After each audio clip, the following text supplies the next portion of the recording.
Unfortunately, we're here again at another eviction. Behind me, the sheriffs are on their way to evict a tenant who hasn't paid in almost a year. When we have a situation like this, you never know what you're going to find, so stay tuned before we go inside.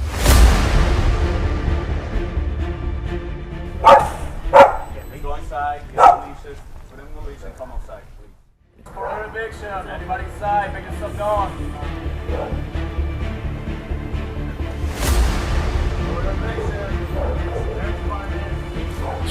Sheriff's just been inside. Looks like there's more people, animals. It is definitely a sad situation. You never want to have something like this go on. I feel for the people inside, but the landlord hasn't been paid in a year. At some point in time, you got to give up possession of the property.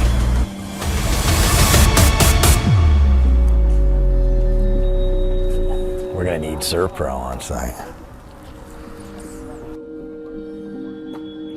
Just getting close. This is just sad. You know, sometimes you have professional tenants. This isn't that situation. Whether it's down on the luck or maybe some mental health, the smell coming from the property. There's a bunch of animals inside. We're about to make entry once the sheriff escorts this gentleman and his family out, but this is nothing but sad. Oftentimes we're out here for something like a professional tenant. Somebody's been working the system, but this is not one of those situations. And you have to have resources. You know, people get down on their luck and they need a place to go to take their family, to take their animals. They've got to be able to be given, you know, additional shelter, additional nonprofit information so they can have a place to sleep tonight, have a place for their family. Sometimes just a fresh start is all that's needed to turn the page, okay? But what we can't do is just put people out on the street, especially good people who are down on their luck, and then, you know, oh well, we can't have that attitude. Look, I heard this gentleman could be former military. Look, as a former Marine, I got to say that we should be taking care of our vets. The fact that there's not more veteran organizations out running to help this kind of situation, hey, that's something that we as veterans need to help fix. So we're going to work on that, try to get the resources to this individual and his family.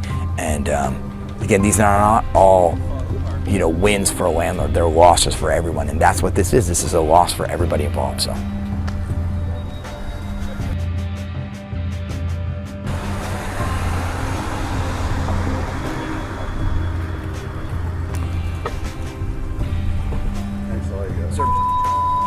Okay, they have one down the street here and in San Marcos. They have resources, all right, they can help you get on your feet right away, sir. Okay? They'll help you get taking care of the dogs and all that stuff, all right? We got to have these things prepared for these people because we want to be able to hand it to them right away so they can at least drive to these, like Bridge Church, or have these numbers available right away to help them out. I want him to be able to get those resources. He's got the, yeah.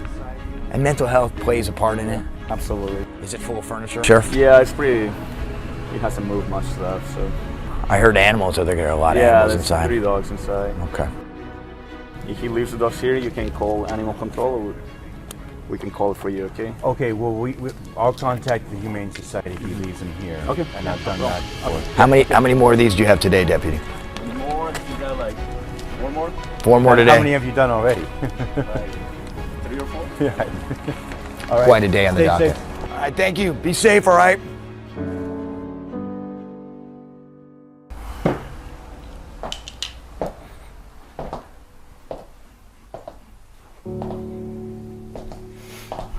Ah, it smells so bad in here. It smells like animals that haven't been bathed in forever. Oh man, that's... Yeah, I don't...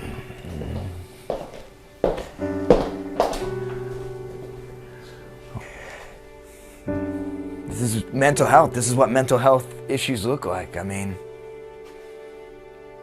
it's just super dirty in here. It smells absolutely disgusting. But the gentleman, everything is neat. The bed's made, okay? Most things are put away. The backyard is manicured. This hurts. The worst thing is there's pets in here without food.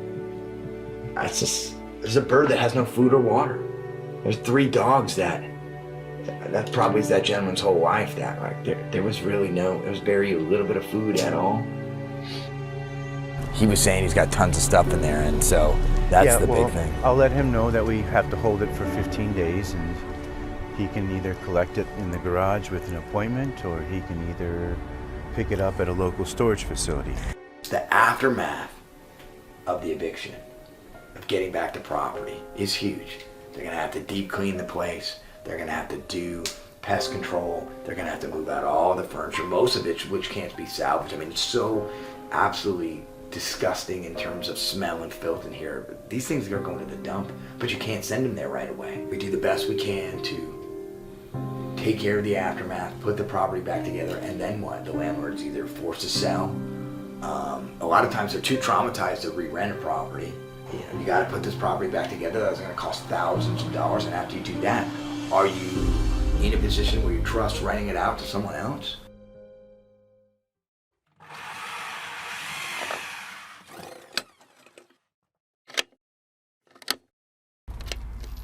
There we go. Thank you. Appreciate it.